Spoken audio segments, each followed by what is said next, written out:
Pues es viernes y los viernes hay 7 días. Ahora, pues nos corresponde a Romina Gándara y a su servidor en este espacio especial de todos los viernes. Vamos a una pausa y cuando regresemos, todos los temas de este 7 días.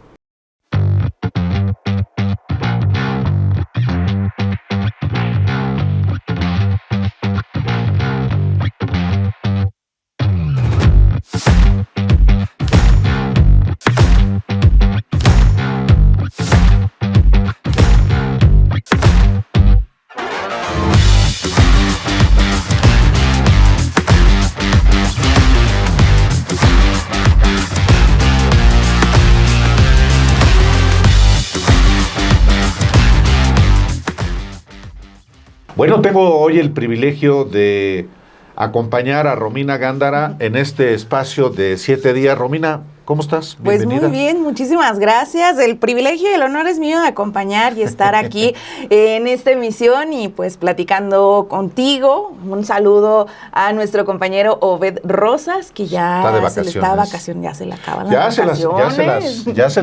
Se las tomó largas en esta ocasión. Se las merece. Sí, es verdad. Yo me fui la semana pasada también, de manera que ya de regreso yo me fui unos días también a tomar el sol, a reposar un rato. Y bueno, hoy retomamos, por lo menos en mi caso, 7 días. En una semana, Romina, marcada por un acontecimiento más allá de lo religioso.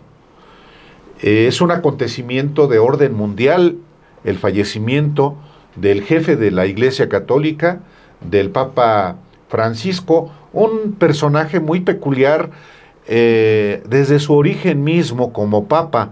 Es la primera vez que hubo un Papa en la historia de la Iglesia Católica milenaria, de origen argentino, latinoamericano.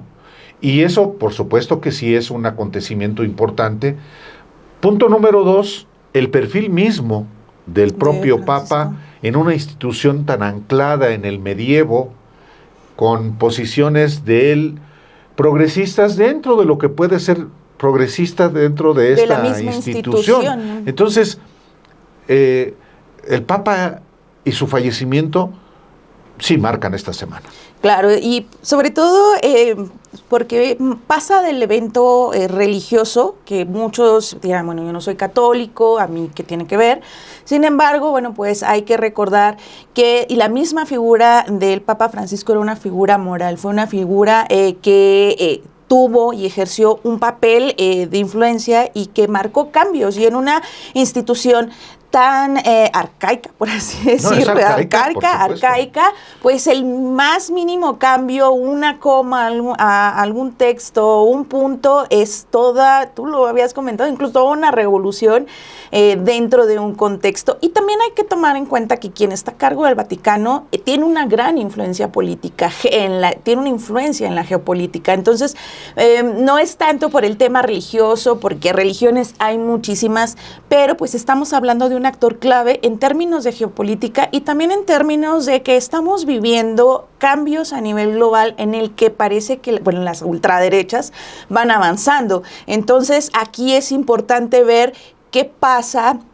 también en esta iglesia que tiene, pues, de cierta manera influencia en esas ultraderechas. ¿Qué va a pasar dentro de la misma estructura de la iglesia? Si estas 100 cardenales que logra... 133. Son 133 en total, pero logra colocar como 100, ¿no? Sí, o sea, los que él nombra. A los que él nombra, exacto, pero no quiere decir que todos tengan la misma visión liberal.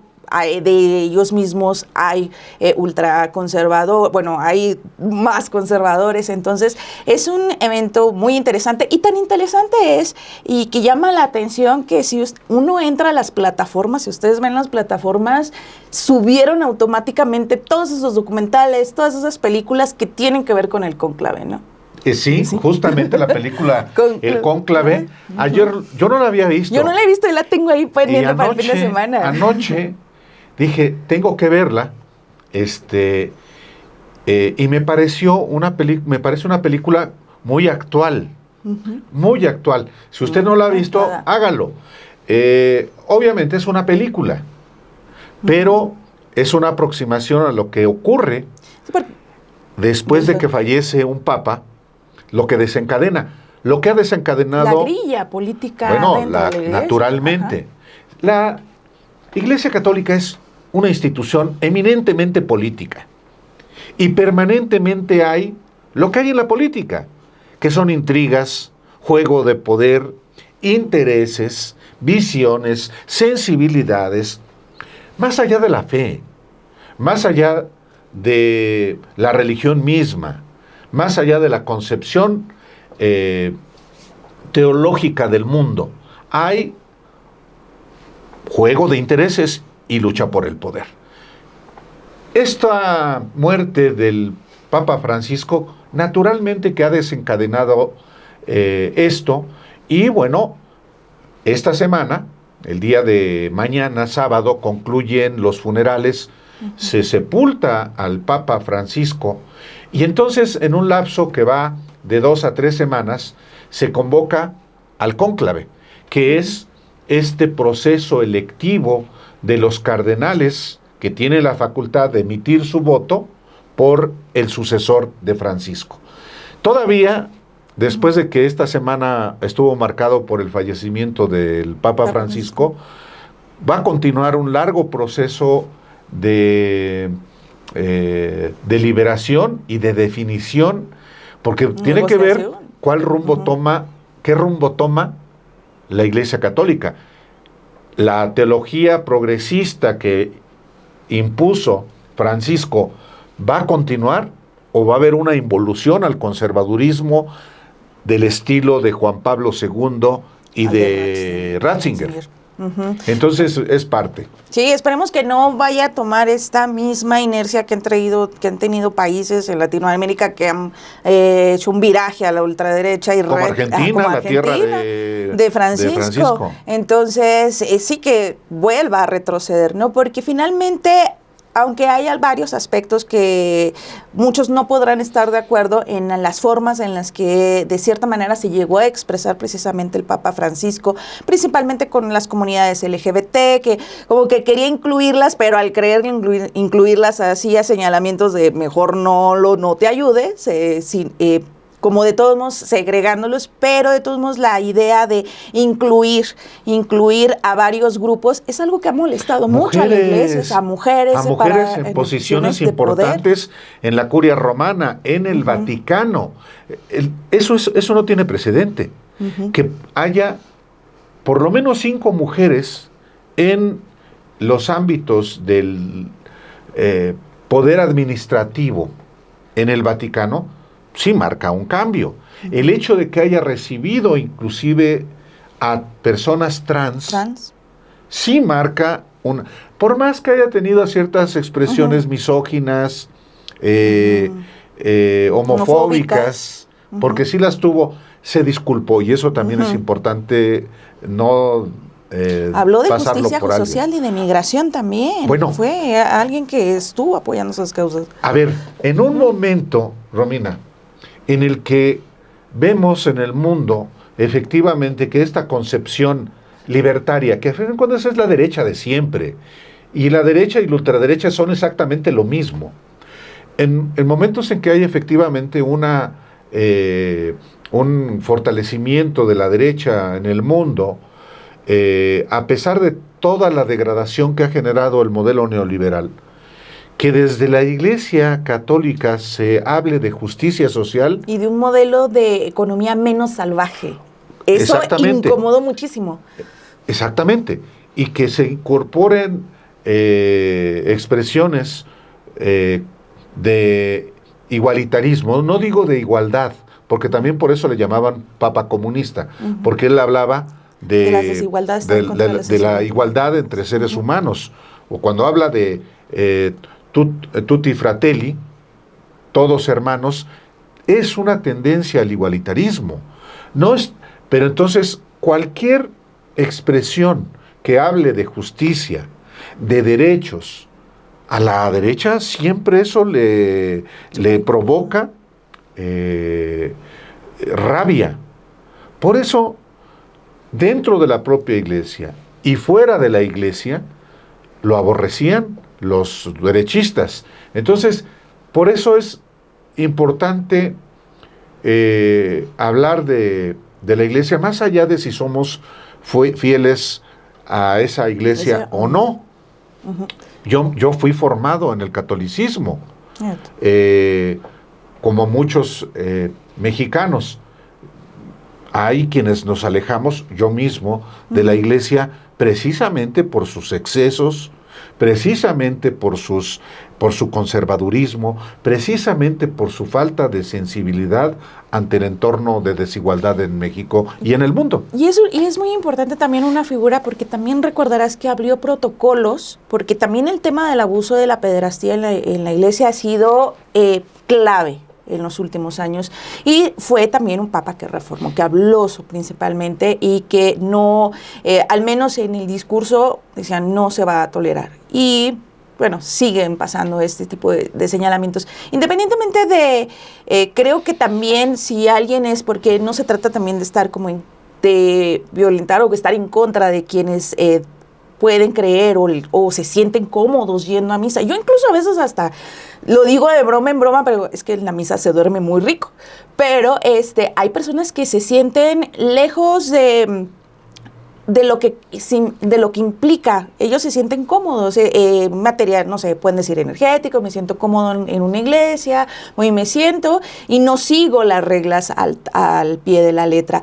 Estar como conscientes de lo que implica esa iglesia, y si ese es el camino que quieren para su espiritualidad o quieren tomar otro, pero lo importante es sí considerar qué implica y qué ha sido esa institución por muchísimos años.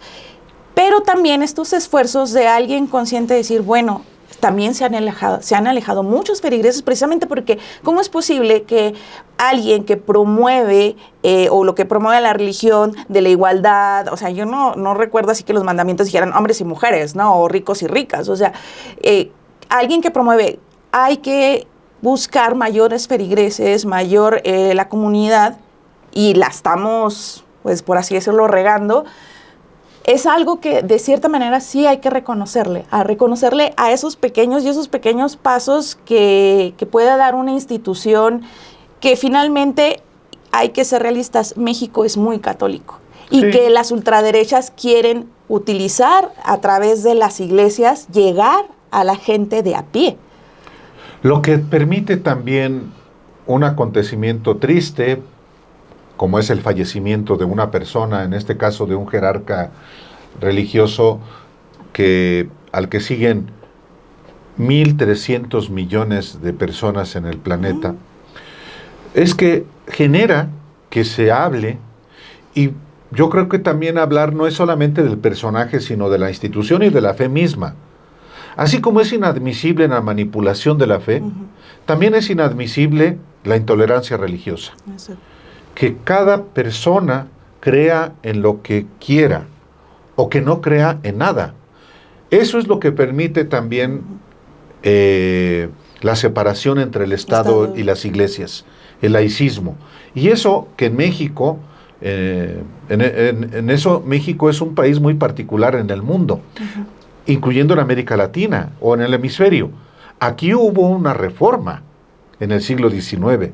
Aquí hubo confrontaciones entre mexicanos, derramamientos de sangre por razones religiosas. Y aquí hubo también, por fortuna, una separación entre las instituciones del Estado y las iglesias, incluyendo la católica. Entonces, ya hay que por recordárselo a ciertos diputados federales. Sí, por supuesto, yo insisto, sí. Una cosa es la manipulación de la fe y la fe misma, y otra cosa también es cuidado con la intolerancia religiosa y el romper el marco legal que regula lo que es del César y lo que es de Dios. Y si ustedes lo quieren ver nada más en el tema político, bueno, como un ejemplo, la iglesia tiene relaciones diplomáticas con 180 países. Bueno, México incluido. México incluido, países en Asia, o sea, también el poder político a nivel global ahí está, y es un hecho. Sin duda, o sea, entonces México estableció relaciones hoy, bueno, se llama la Santa Sede. Así se le llama al país. El Vaticano es el Estado, que está dentro de un Estado como es Italia. En fin, pues hemos hecho esta amplia introducción. Creo que vale la pena, por supuesto,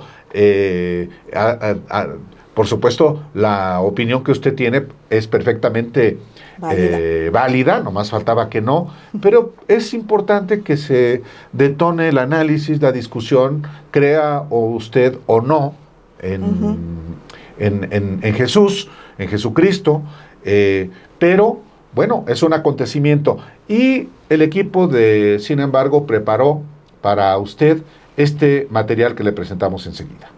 El Papa Francisco, nacido como Jorge Mario Bergoglio el 17 de diciembre de 1936 en Buenos Aires, Argentina, falleció esta mañana a los 88 años, según confirmó oficialmente el Vaticano. Su partida marca el cierre de un pontificado que desafió estructuras, propuso reformas y apostó por una iglesia más inclusiva. En Roma, las campanas de luto resonaron en todas las iglesias, mientras el mundo católico entra en un periodo de duelo profundo y reflexión. El comunicado oficial, leído por el cardenal Farrell, destacó la entrega del pontífice al servicio del Evangelio, especialmente a los más pobres y marginados. El Papa Francisco deja un legado complejo, caracterizado por su cercanía, valentía moral y un compromiso permanente con el cambio. Su muerte desata ahora un proceso clave, la elección de un sucesor. Los cardenales deberán decidir si continúan su camino de apertura o retoman una línea más conservadora. Su vida estuvo marcada por la sencillez y una profunda espiritualidad. Hijo de inmigrantes italianos, Bergoglio descubrió su vocación sacerdotal a los 16 años tras una experiencia interior en una iglesia de Buenos Aires. Años más tarde, lideró la orden jesuita en Argentina en tiempos difíciles, enfrentando polémicas durante la dictadura militar. Tras un periodo de exilio eclesiástico, regresó como arzobispo de Buenos Aires, consolidando su figura como defensor de los más vulnerables. Elegido papa en 2013 tras la histórica renuncia de Benedicto XVI, Francisco priorizó el diálogo sobre la doctrina. Puso el foco en temas sociales como el cambio climático, la migración y la justicia económica, alejando a la Iglesia de posturas moralizantes y divisorias. Aunque entusiasmó a sectores progresistas, también generó resistencias internas. Su visión reformista no siempre avanzó al ritmo esperado, y muchos temen que sin él retroceda. En el ámbito internacional, Francisco fortaleció puentes con el Islam, buscó proteger a minorías vulnerables y promovió una iglesia menos centralizada. Nombró a más de la mitad del colegio cardenalicio, eligiendo a figuras comprometidas con su visión pastoral. Sin embargo, su legado será debatido durante años, especialmente por su manejo de la crisis de abusos sexuales, su estilo de gobierno firme y su apuesta por abrir espacios al disenso dentro de la iglesia. Fiel a su estilo personal, Francisco pidió ser enterrado fuera del Vaticano, en la Basílica Santa María la Mayor, su santuario predilecto en Roma. Allí solía orar antes y después de cada viaje apostólico y ahí descansará, junto a reliquias y figuras históricas de la cristiandad. Y bueno, pues otro tema que estuvo marcando la semana todavía hasta este viernes que se ha estado hablando, pues es precisamente de pues la reforma a la ley de telecomunicaciones, que desde inicios de la semana la presidenta Claudia Sheinbaum ya hacía el llamado al Congreso de la Unión pues para aprobar en unanimidad esta reforma, Álvaro, que ha sido bastante polémica y que la derecha ha utilizado como para volver a insistir en esta palabra que yo no sé por qué quieren meterla, pero están entercados, no sé si da la palabra, en decir autoritarismo cuando no hay un autoritarismo. O censura. O censura, que es otra de las palabras que se usó. Bueno, finalmente la presidenta aprovecha la coyuntura de los mensajes discriminatorios, por decirlo menos, del gobierno de Estados Unidos en Televisa, y hay que puntualizarlo, en Televisa, para enviar al Congreso una reforma que va más allá de regular estos mensajes. Es adecuar la legislación a la reforma constitucional que desapareció organismos como el Instituto Federal de Telecomunicaciones, que es era el órgano regulador en materia de radiodifusión. Tiene que haber un órgano regulador. Ahora va a estar en el gobierno, tanto en la Secretaría de Economía, de Comunicaciones y de la Agencia Digital. La reforma es amplia, pero la oposición identifica un elemento para decir se habla de censura. En el artículo 109. Sí, entonces esto también es bueno que se genere una discusión. Ojalá hubiera una discusión seria, pero es imposible evitar que haya de parte de la oposición la búsqueda de capitalizar políticamente errores que haya en esta iniciativa. Hoy mismo, siendo viernes, o si usted nos va a ver el sábado o el domingo, este viernes la presidenta dijo que no haya prisas, que se legisle en un periodo extraordinario porque el 30 de abril termina el periodo ordinario en el Congreso y por tanto no se va a aprobar como estaba previsto la próxima semana. Y eso me parece muy importante porque tiene que legislarse de manera seria para que no pase, Romina, lo que usted seguramente recordará, la ley Televisa, que la aprobaron así en la Cámara de Diputados en minutos y luego en el Senado, y luego la Corte la echó para abajo en buena medida por la acción de senadores del PRI, del PAN, del PRD. Eso es muy importante no olvidarlo, en el 2006. Dicho lo anterior, y me extendí a propósito para recordar lo de el 2006 de la ley Televisa, pues que se discuta y que hay, y si hay asuntos que tienen que ver con censura, pues bajo. Bien. Yo no voy a admitir jamás un propósito en ese sentido. Y de hecho, incluso, por ejemplo, particularmente en ese tema de la censura, a lo que se refieren particularmente es a la redacción del artículo 106 de esta reforma a la Ley Federal de Telecomunicaciones, y hoy precisamente la presidenta en la conferencia de prensa hablaba y aclaraba que su gobierno pues no pretende censurar a nadie, y que pues incluso ahí aludió que si se pedía al Senado pues hasta incluso se podía eliminar esa parte de la redacción que tanto estaba generando incomodidad para que no haya esta capital que quiere utilizar la oposición. Están haciendo censura, no lo estamos haciendo. Bueno, vamos a ser más claros en la redacción para evitar cualquier tipo de malinterpretación. Claro, y hay que ver de dónde vienen las opiniones que hablan de censura. ¿De Televisa? De este oligopolio que por décadas, funcionando como tal, actuó como un órgano de censura de información para los mexicanos, que escamoteó información, manipuló información, ocultó información. En fin, es un tema que, sin embargo, es importante, muy, muy importante, y pues vamos, si te parece, a ver este trabajo que presentó también el equipo de Sin embargo. Vamos a cambiar la ley para que se prohíba que gobiernos extranjeros puedan hacer propaganda política, ideológica en nuestro país, pues todavía más fuerte. Entonces, ellos pueden hacerlo en los Estados Unidos. Hasta ahora no hay ninguna ley porque se retiró ese artículo de la Ley de Telecomunicaciones de que estaba prohibido que los gobiernos extranjeros hicieran propaganda en México. ¿Qué cosas pueden promover? Pues el turismo, la cultura. Si cualquier país del mundo quiere promoverse en nuestro país o nosotros en otro país, pues no tendría ningún problema. El problema son esta propaganda del propio gobierno, además de actos que nosotros consideramos discriminatorios. Entonces, vamos a cambiar la ley, y yo espero que además haya unanimidad en el cambio, ¿no? Porque ayer los prianistas todos estaban muy indignados, y qué bueno, pues que se apruebe por unanimidad, ¿no?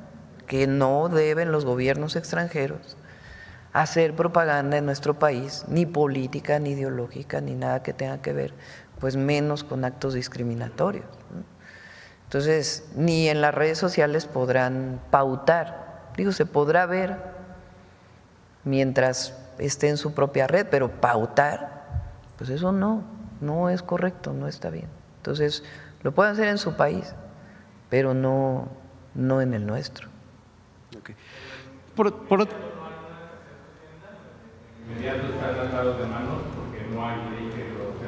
No le mandamos, ayer lo mencioné. O sea, lo que está mal es que las empresas mexicanas promuevan esos anuncios. Hasta ahora no hay ninguna ley que lo evite. Entonces, ¿qué se hizo? Se envió una carta de la CONAPRED, de la Secretaría de Gobernación, porque hubo quejas a la Comisión Nacional, ¿qué es?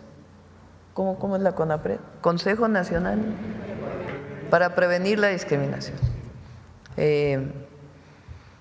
Entonces, la CONAPRED, a través de la Secretaría de Gobernación, envía a las televisoras, radiodifusoras, una carta en donde dice, no es discriminatorio. Entonces, le pedimos que baje este anuncio, pero no hay nada legal que obligue a la televisora o al radio a bajarlo. Entonces, pues vamos a ponerlo en la ley de nuevo, porque no es correcto. Yo creo que tampoco nosotros pretenderíamos andar haciendo propaganda política en otro país, en un medio de comunicación de otro país. Sí, pero mejor que todo se va a cambiar la ley. Se va a cambiar la ley para que pues ya quede muy claro nuevamente que no puede haber este tipo de propaganda en nuestro país, que es discriminatoria y que no debe ser así. Y esta misma semana, Romina, nuestra compañera Nancy Gómez, pues presenta un trabajo derivado de una conjura que en la bancada de Morena se tramó para pedir la destitución de la secretaria de Bienestar, Ariadna Montiel, una conjura, hay que decirlo, avalada por Ricardo Monreal, el coordinador de los diputados de Morena. ¿Por qué? Bueno, porque Ariadna Montiel dice, a ver, no voy a permitir que diputados federales, como lo exigen, quieran capitalizar políticamente los programas del bienestar. Que fíjate que es algo que han estado haciendo y yo vamos a ir al reportaje de Nancy Gómez, pero también hace tiempo cuando hablamos del gobernador de Zacatecas, del hermano precisamente de Ricardo Monreal, los activistas de Zacatecas decían, es que no está haciendo nada, o sea, lo único que está haciendo es aprovecharse de los programas sociales federales y para hacer política, o sea, para estar haciendo adelantado a la precampaña, y es algo que se retoma y que precisamente es algo que reporta Nancy Gómez cuando nos habla de cómo el diputado de Morena, Juan Carlos Varela Domínguez, le reclama precisamente a la Secretaría de Bienestar, pues de que no lo haya invitado a la entrega de apoyos sociales. Entonces, pues es un tema que surgió esta semana y que fue bastante interesante verlo dentro de la misma grilla que está haciéndole a gobierno federal, los mismos morenistas, que es tanto Ricardo Monreal como Adán Augusto López. Y se da también, Romina, y usted que nos escucha y que nos ve, en el marco de las inconformidades que genera el regular a los aspirantes adelantados. También a quienes se ven afectados por las dinastías familiares en los estados. Y una de ellas es la del clan Monreal. Entonces, hay turbulencias al interior de Morena, no solamente de parte de Monreal, Adán Augusto López.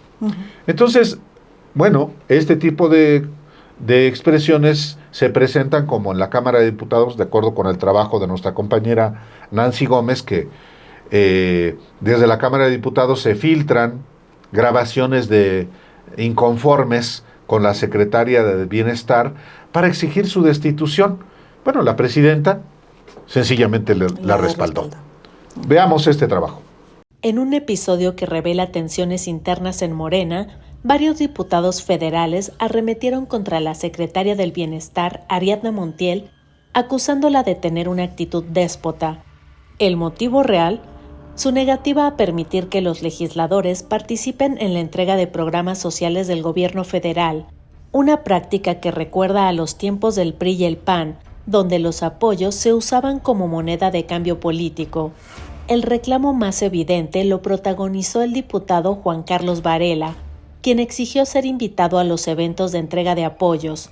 Montiel le respondió con firmeza: «Eso que quiere lo hacía el PRI y yo no lo voy a permitir». La escena, tensa y reveladora, ocurrió tras la presentación del Plan México en el Museo de Antropología, pero no fue un hecho aislado. Otras legisladoras hicieron demandas similares, todas rechazadas. Ante el creciente descontento, Ricardo Monreal, coordinador de Morena en la Cámara de Diputados, intentó calmar los ánimos ofreciéndose como mediador. Sin embargo, nunca contactó directamente a Montiel, y la presión dentro del recinto legislativo aumentó, al grado de escucharse gritos de «¡Fuera! ¡Fuera!» dirigidos a la funcionaria. La presidenta Claudia Sheinbaum puso fin a las especulaciones, respaldó públicamente a Montiel y defendió su gestión. Los programas sociales no son para promoverse individualmente ni para prácticas corruptas, sentenció. Recordó que desde el sexenio de López Obrador se eliminaron las gestiones personales de legisladores para entregar apoyos. Los nombres de los legisladores inconformes han salido a la luz. Además de Varela, figuran Irma Juan Carlos de Oaxaca, quien busca acceso al fondo para población indígena, y Jessica Ramírez Cisneros de Veracruz, quien habló de trato humillante. Todos buscan algo en común: recuperar el control político sobre programas sociales para usarlos como herramienta personal o electoral. Ariadna Montiel no es ajena a la lucha social. Proviene del movimiento estudiantil de la UNAM contra el alza de cuotas en 1999 y ha acompañado a López Obrador en su trayectoria política. Hoy enfrenta una presión inusitada, no de la oposición, sino desde el corazón de Morena, por negarse a permitir lo que ella llama las viejas prácticas del pasado. Y bueno, pues seguimos con los temas de esta semana, porque uno de los temas, no solamente de esta semana, sino que traemos arrastrando desde hace días, pues es esta reunión y lo que pasó con el secretario de Educación, Mario Delgado, y esta reunión que tuvo con México, que agrupa a las empresas de comida chatarra, que aquí hay que recalcar que llamó mucho la atención, porque en esta semana y en estos últimos días ya incluso la presidenta mencionó que no iba a haber ningún convenio, ningún acuerdo, la CEP publica un comunicado diciendo que no iba a haber ningún acuerdo. Pero pasaron muchos días. Yo siento que la presidenta le dio un buen jalón de orejas a Mario Delgado, porque pasaron muchos días desde que se reportó, desde que se publicó él mismo en Twitter esas imágenes, desde que se informó de que iba a haber un convenio, de cómo es posible de que ibas a tener estas empresas en el programa de vida saludable. Pasaron muchos días, pasó Semana Santa y se guardó silencio. Hasta apenas esta semana que se retoma y se habla del tema desde Palacio Nacional. Sí, efectivamente, la presidenta de la República. Pero, en efecto, también se fue la presidenta de vacaciones en los días, fue jueves, viernes, ¿no? Pero el tema ya venía desde antes. Ajá. Solo que no le habían preguntado. Porque hay medios a los que no les importa, porque son pagados por esas empresas. Porque las empresas que fabrican gordos en México, la Coca-Cola, Bimbo, por hablar solamente de dos, patrocinan muchos espacios de medios de comunicación y obviamente con eso les callan la boca. Tenemos en México, lamentablemente, una epidemia de obesidad y tenemos también una epidemia de diabetes, que obviamente impacta también en el esquema de seguridad social del Estado mexicano. Entonces, cuando se habla de vida saludable, el de advertirle a los mexicanos las consecuencias de consumir alimentos de alto contenido calórico, pues obviamente esas empresas que agrupadas en Con México se llaman, que es una insolencia llamarle Con México a estas empresas, claro, están en su juego, pero cualquier intento de regular genera una reacción. Ahora, lo importante es que se continúe con este programa de salud pública, porque se trata de atender un problema de salud pública. Claro, y estar muy alertas porque estas empresas tienen un gran lobby, o sea, tienen dinero para estar pagando a gente que haga lobby en todos los poderes y en todos los ámbitos, y siempre están buscando la manera en las lagunas de cómo poder entrar, ya sea a lo mejor no un convenio directo, pero nos alertaba, por ejemplo, Alejandro Calvillo de Poder del Consumidor, decía, bueno, pero a través de los convenios o de estos acuerdos con la FIFA, y la FIFA es la que patrocina Coca-Cola, entonces hay que también estar muy al pendiente de, bueno, en estos momentos dicen que no va a haber un convenio, pero siempre van a estar buscando la manera de presionar para no verse tan afectados ellos en sus propios intereses. Sin duda, sin duda. Pues claro que quieren vender muchos litros de veneno. Y de cigarros. Claro que quieren vender alcohol. muchas toneladas de pastelitos que son riquísimos, pero que tienen una implicación en la salud. Sencillamente no se está prohibiendo, se está advirtiendo. Es un asunto de educación, al final de cuentas. Y a esos grandes intereses hay que enfrentarlos, por lo menos desde el ámbito de los medios, del periodismo, con información. Claro, y hablando de información, precisamente vamos a presentarles a continuación este video con información de nuestra compañera Montserrat Antúnez, quien nos muestra precisamente cómo se conforma este grupo de Con México. Con México. Veamos. Aunque el secretario de Educación Pública, Mario Delgado, anunció que empresas de ultraprocesados y refresqueras se sumaron a la estrategia para mejorar la alimentación en las escuelas, la presidenta Claudia Sheinbaum descartó que su gobierno tenga acuerdos con la industria de la chatarra que pongan en riesgo este plan. Lo cierto es que personas expertas en el derecho a la salud han alertado del acercamiento del gobierno federal a través de la SEP con el Consejo Mexicano de la Industria de Productos de Consumo, porque tiene una trayectoria marcada por promover productos que enferman a la población y por debilitar y oponerse a políticas públicas a favor de la salud a través del cabildeo y sus conexiones con políticos de distintos niveles. No son acuerdos, o sea, no, porque han criticado mucho a Mario, lo he visto en las redes, de que cómo es posible, si está promoviendo vida saludable, se reúna con la Coca-Cola y con... No hay ningún acuerdo ni nada que tenga que ver con poner en riesgo la vida de la gente, ni menos de las niñas y los niños. El programa de vida saludable tiene el objetivo de alimentación saludable en las escuelas, la prohibición de la comida chatarra en las escuelas, y a él lo convocan a esta reunión, él va y sencillamente explica en qué consiste el programa. Pero no es que se haya firmado a cambio de algo, que nada. Entonces, no, ¿cómo creen que si la Coca-Cola hace mucho daño? Que me perdone la Coca-Cola, ¿verdad? Pero todo en abuso hace daño. El 9 de abril, Mario Delgado informó que Con México, que representa a industrias transnacionales como Coca-Cola, Nestlé, PepsiCo, marcas nacionales como Grupo Bimbo y Jumex, además de marcas alcoholeras como Heineken, José Cuervo y Bacardí, se sumó a la estrategia Vive Saludable, implementada en las escuelas por el Gobierno Federal y la Secretaría de Salud, con la donación de básculas, materiales para promover la actividad física e información de investigaciones científicas sobre alimentación y salud. Realmente, si observamos el comportamiento histórico de Con México frente a las políticas públicas en México, especialmente las de salud, pues ha sido siempre en contra, ¿no?, de estas, a favor de debilitarlas, a favor de detenerlas por completo o a favor de justamente meter a las industrias ahí, hacerlas pasar como un aliado de estas regulaciones, y ya que están dentro, pues ver de qué manera debilitarlas, de qué manera meter por ahí su propia información científica, y lo digo entre comillas porque puede estar muy rebajada, muy a la medida de lo que quieren seguir. Y pues bueno, pues mira, los acercamientos de cámaras empresariales, incluso de marcas a título individual, dentro de las escuelas o con el sector educativo, tampoco es algo nuevo, ¿no?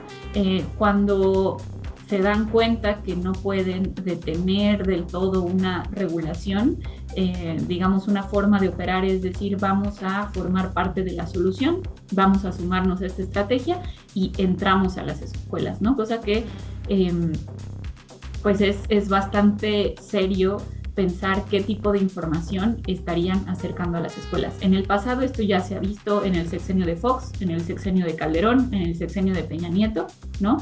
Por lo menos en esos 3 sexenios tenemos bien documentado cómo ha habido pues estos acercamientos de grupos empresariales dentro de las escuelas.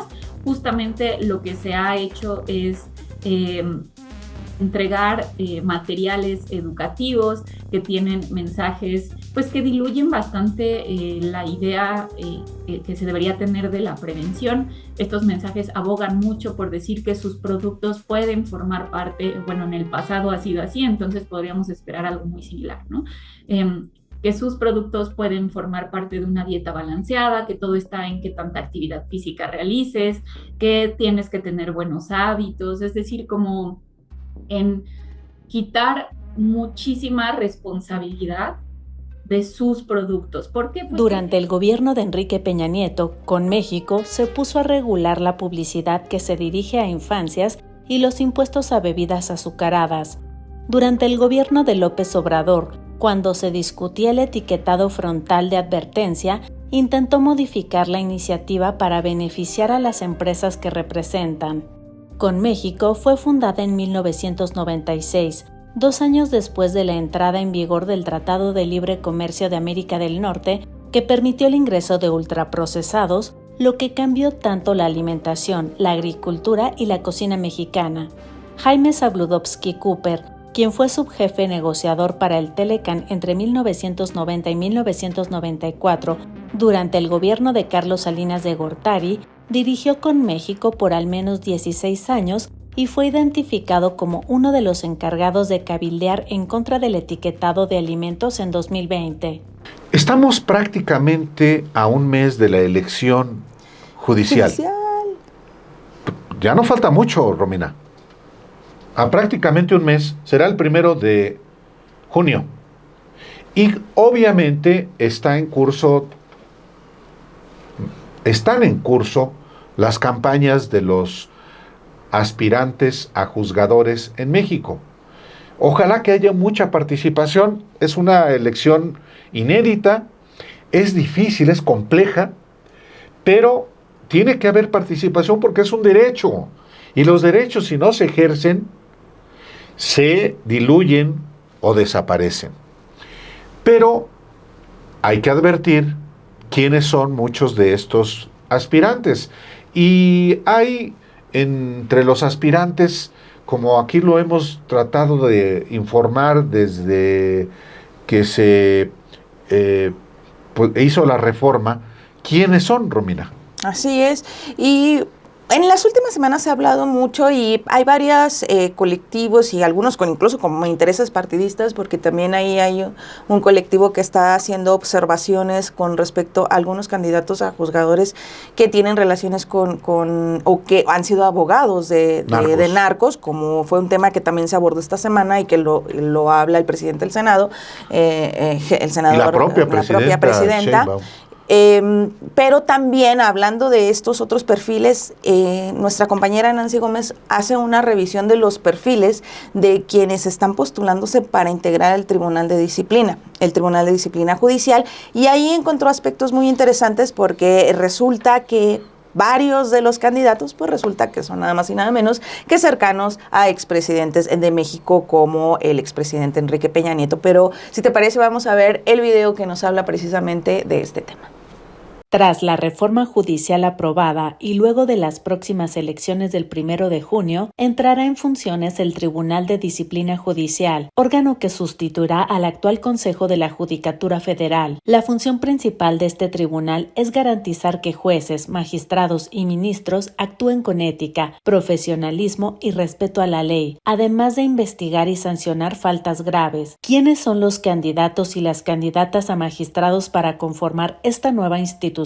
Uno de los perfiles que competirá en la elección del próximo 1 de junio para integrar el Tribunal de Disciplina Judicial es Ariadna Camacho Contreras, quien fue subprocuradora de Legislación y Consulta en la Secretaría de Administración y Finanzas de la Ciudad de México hasta 2022. Antes, de 2013 a 2015, durante el sexenio de Enrique Peña Nieto, fue directora de vinculación en la Subsecretaría de Prevención de la Secretaría de Gobernación. Otra funcionaria de sexenios anteriores es Mónica Sánchez Castillo, quien fue titular de responsabilidades del órgano interno de control del Instituto Nacional de Cancerología. Durante el sexenio de Vicente Fox Quesada, cercano al Partido Acción Nacional, está Adolfo Franco Guevara, académico en la Universidad Anáhuac, asesor legislativo en el Congreso de Querétaro y representante suplente de dicho partido ante el Instituto Electoral de esa entidad en 2011. En la boleta se encuentra también Celia Maya García, candidata de Morena al gobierno de Querétaro en 2021 y quien llegó al Consejo de la Judicatura Federal en 2023, propuesta por el expresidente Andrés Manuel López Obrador, quien celebró su nombramiento por parte del Senado por considerarla una mujer y abogada recta. El otro perfil cercano a López Obrador, quizás el más conocido de la boleta, es Bernardo Batis Vázquez, quien fue procurador de justicia del entonces Distrito Federal durante la administración del tabasqueño. También se encuentra en la lista el nombre de Juan Pedro Alcudia Vázquez, quien hasta antes del inicio del proceso de la elección judicial era consejero jurídico del gobierno de Campeche, encabezado por la morenista Laida Sansores. Finalmente, los dos perfiles que se relacionan con el exministro Arturo Saldívar son Jaime Santana Turral y José Artemio Zúñiga Mendoza. El nombre de Santana apareció en abril de 2024, cuando la ministra Norma Piña recibió una denuncia anónima contra diversos funcionarios, entre ellos Arturo Saldívar y el mismo candidato, por supuestos actos de corrupción.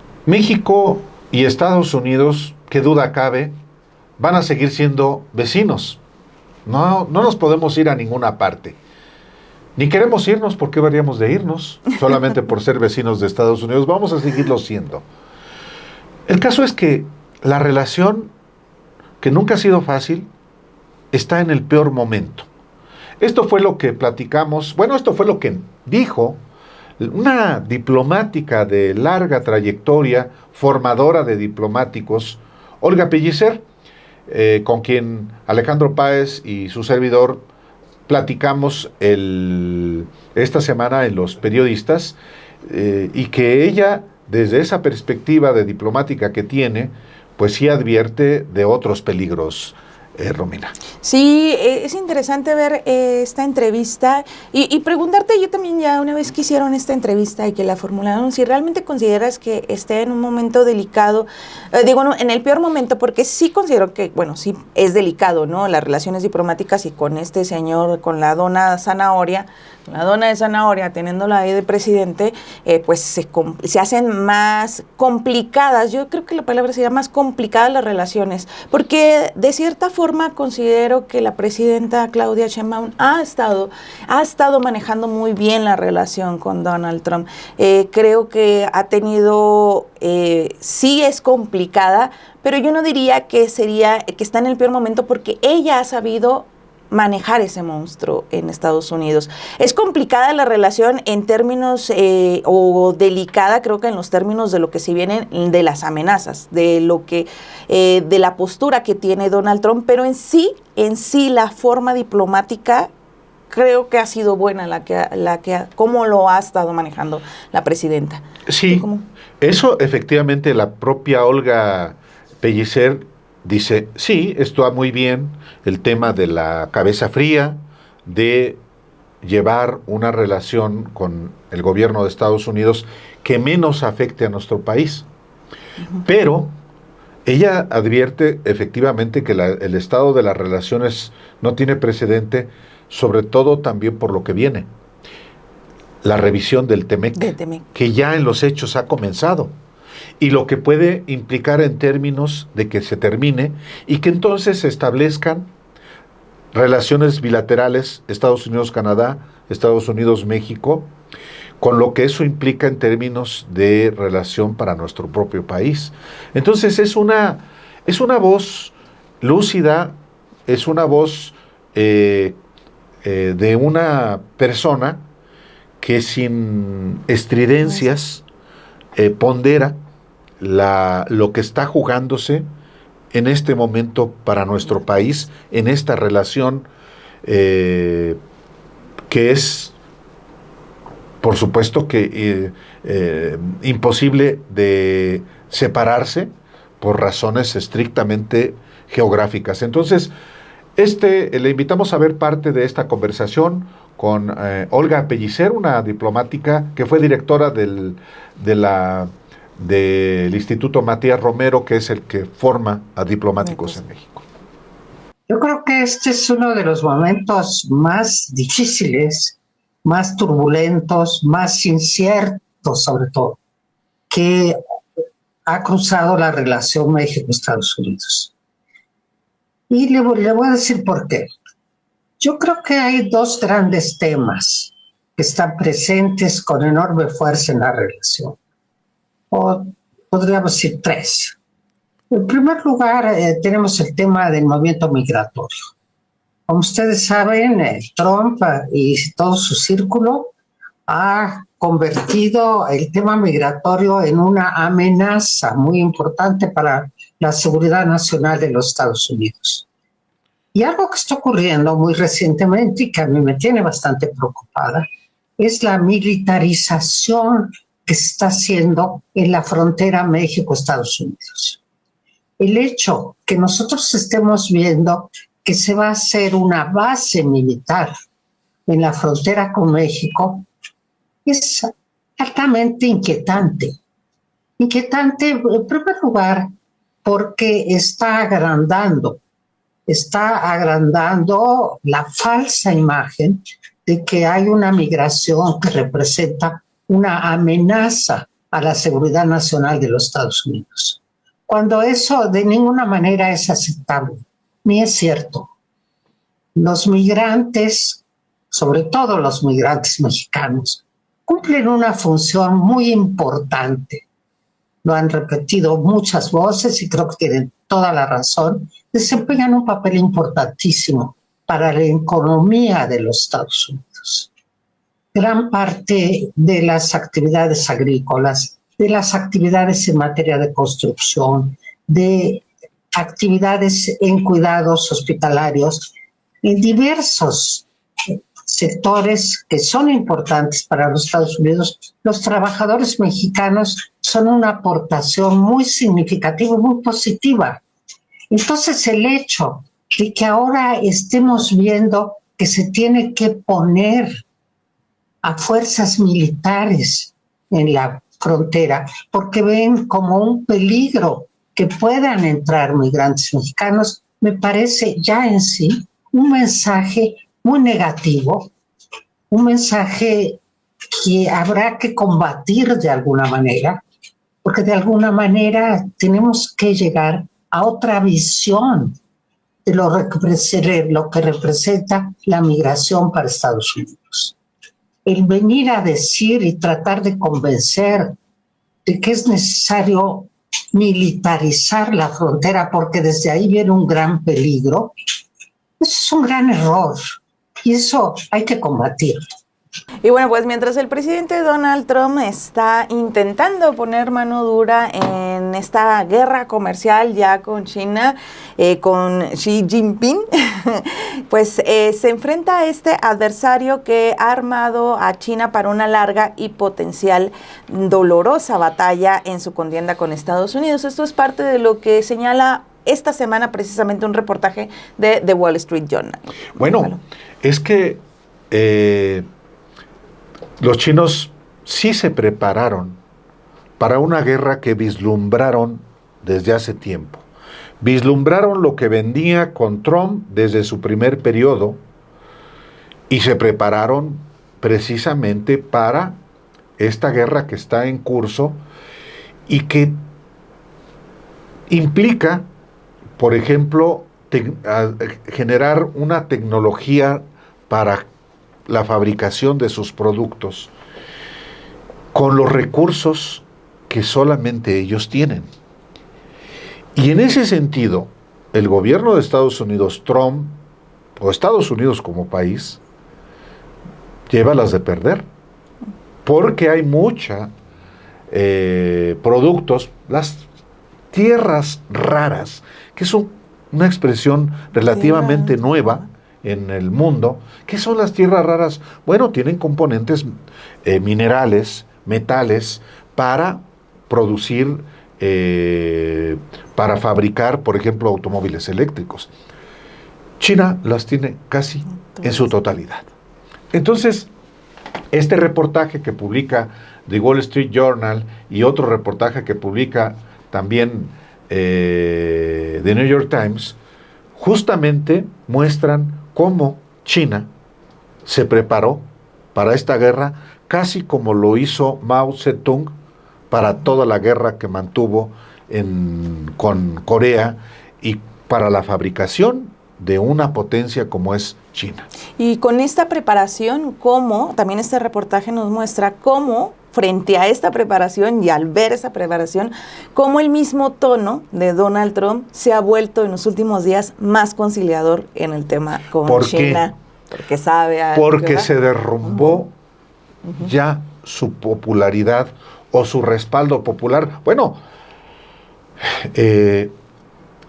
Trump tiene un respaldo popular de alrededor del 44% y una reprobación del 52-54%. La tendencia no se detiene, sigue cayendo Trump y los chinos nomás milando. Bueno, no milando, más bien produciendo. Y esto es pues parte de este trabajo que le presentamos enseguida. Mientras el presidente Donald Trump intensifica su retórica comercial contra China, Pekín demuestra estar más que lista para un enfrentamiento prolongado. La estrategia del líder chino Xi Jinping no es una respuesta improvisada. Desde hace años ha diseñado un plan de resistencia económico y tecnológico para soportar el embate estadounidense y salir fortalecido. Según un reportaje de The New York Times, el verdadero as bajo la manga de China es su acelerada automatización industrial. Fábricas equipadas con inteligencia artificial y robots avanzados están reduciendo costos, mejorando la calidad y posicionando al país como un líder imbatible en manufactura, incluso bajo presiones arancelarias. Esta revolución tecnológica ofrece a Pekín una ventaja crítica en la guerra comercial. China no solo enfrenta los aranceles de Estados Unidos, también lidia con nuevas barreras comerciales impuestas por la Unión Europea y países emergentes como Brasil, India o Turquía. A pesar de este entorno hostil, su maquinaria industrial sigue operando con eficiencia gracias a políticas que combinan inversión estatal, innovación tecnológica y disciplina. La respuesta de Pekín va más allá de lo económico. En redes sociales, portavoces del gobierno han compartido imágenes de Mao Zedong durante la Guerra de Corea, reafirmando un mensaje nacionalista. Somos chinos, no nos rendiremos. Esta narrativa conecta el conflicto actual con una larga historia de resistencia frente a Occidente y fortalece el respaldo interno al Partido Comunista. Xi Jinping no improvisa. Desde la primera guerra comercial con Trump, ha reforzado su poder, eliminando límites de mandato y perfeccionando un sistema de control social y político sin precedentes. Bajo su liderazgo, China se ha entrenado para un pensamiento de escenarios extremos, preparándose para confrontaciones prolongadas con Estados Unidos y otras potencias occidentales. Aunque Trump ha endurecido los aranceles, también ha mostrado señales de querer negociar. Esta semana expresó su disposición a reducir los impuestos del 145% a productos chinos. Sin embargo, la Casa Blanca no ha sido clara sobre qué espera lograr en estas conversaciones. Cualquier avance sustancial requeriría que China modifique su modelo económico de raíz, algo poco probable bajo el mandato de Xi Jinping. Mientras la administración Trump lidia con divisiones internas y un sistema político volátil, Xi Jinping apuesta por la estabilidad. Ha llenado el alto mando del partido con expertos en propaganda y seguridad y ha blindado al régimen frente a posibles disidencias. Esta diferencia de enfoque le da a China una ventaja organizacional significativa en cualquier negociación o conflicto prolongado.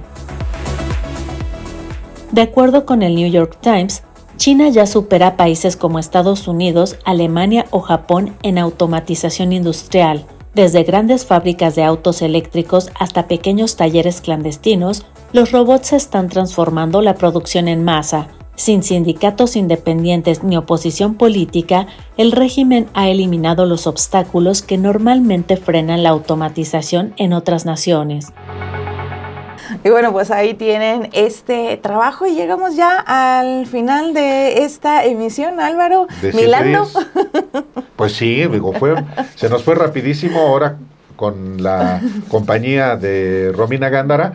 Y bueno, lo invitamos a que nos siga viendo, no solamente a nosotros, sino todos los productos de Sin embargo al aire y también de Estudio B. Muchas gracias, Romina. Muchísimas gracias, Álvaro. Muchísimas gracias también a Cri, que está ahí en las cámaras, a la producción, a Bianca Estrada. Y yo voy a aprovechar también para hacer mi comercialito.